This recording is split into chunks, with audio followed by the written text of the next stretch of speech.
Hey y'all, here are three beautiful rustic Valentine's Day crafts that you can make for your home. So the first one we're making are these little burlap hearts. So what you'll need for this is just some aluminum foil. And depending on how big your heart is going to be, will depend on how much aluminum foil you'll need. I'm using one long strip for mine and I'm just bunching it all up, and you're just going to form that into a circle, connect the two pieces together.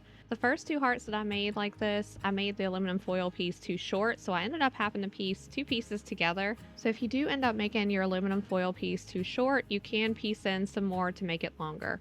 So once you've created your circle with your aluminum foil, you can just bend it into the shape of a heart. And now we can add our burlap to that. So for this one, I'm using a 2.5-inch burlap ribbon.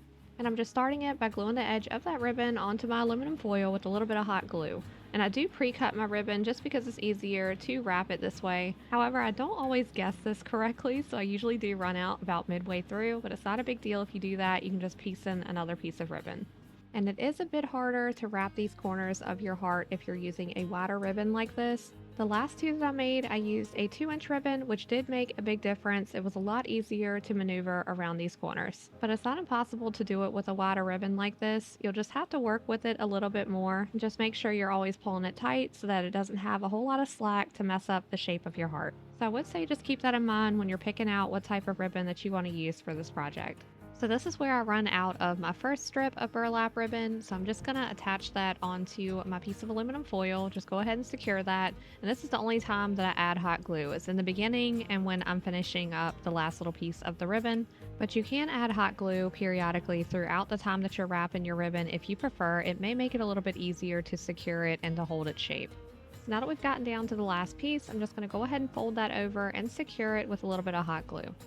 Now that our ribbon is completely secured, we can make any minor adjustments to it and reshape it if needed to finish up this step. Another thing you can do with this is add some ribbon on the backside or add some different types of fabric if you want to fill in your heart. I just like to leave mine open though, so that's how I'm going to leave mine. I got these cute buttons off of Amazon and I wanted to add a little color to them, so I'm using my Posca marker to add a little bit of red and smudging that in with my finger to create a soft burgundy color.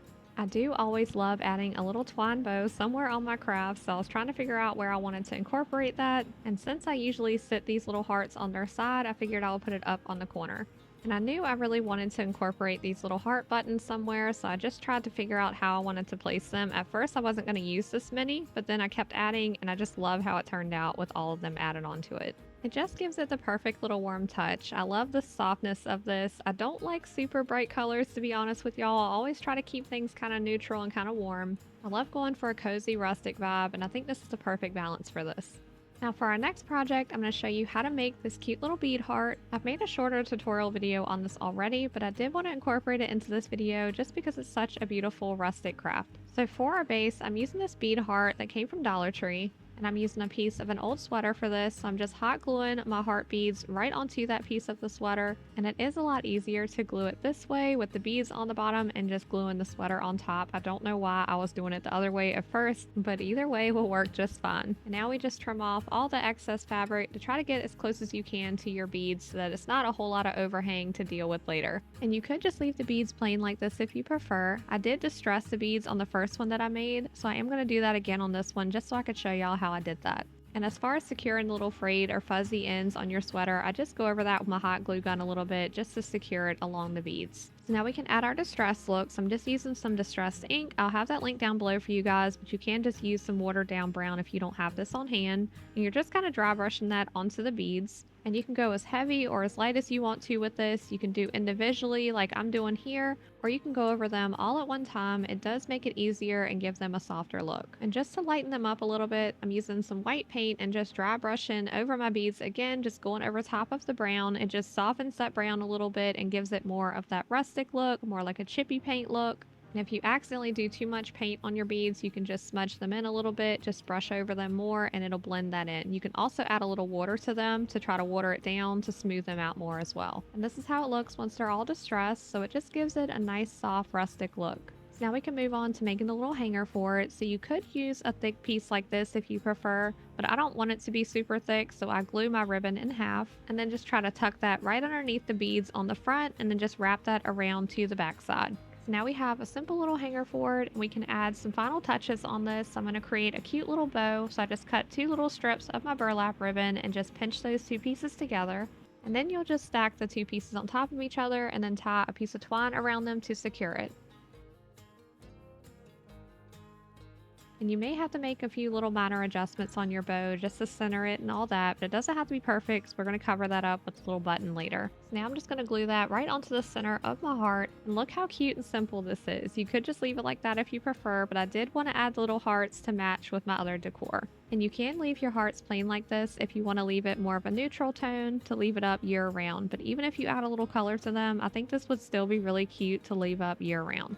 And just adding that minor little touch just adds so much warmth to this. I really love the look of it, and it goes along with my other decor. And you could hang this on your door, but I have mine hanging up on my kitchen curtains because I think it's just the perfect touch for my kitchen.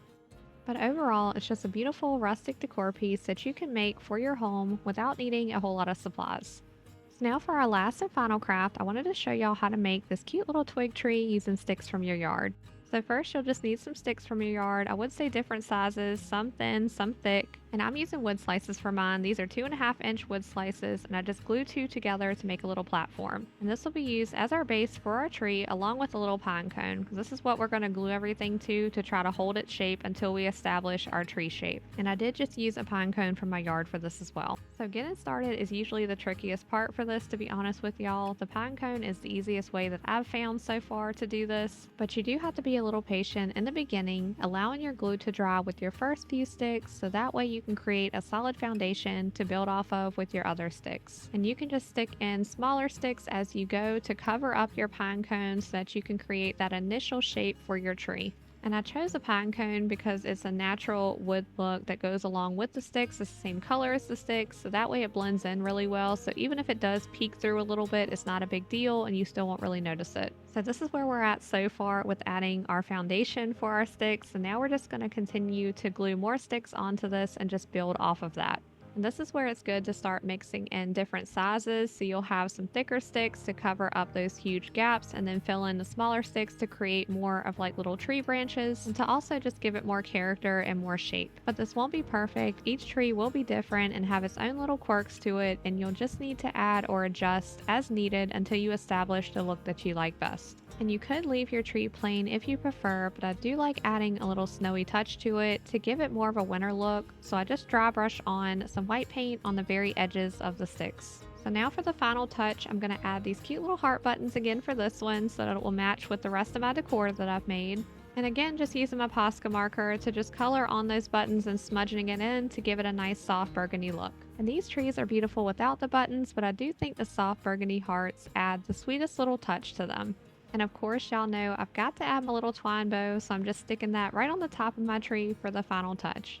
So this is how it looks once it's all complete. This project is a little more intricate, so that's why I saved it for the end, but it's so beautiful in the end and really doesn't have to cost you anything to make it. But I really hope y'all enjoyed this video. Let me know what you think down in the comments, and thank you so much for watching.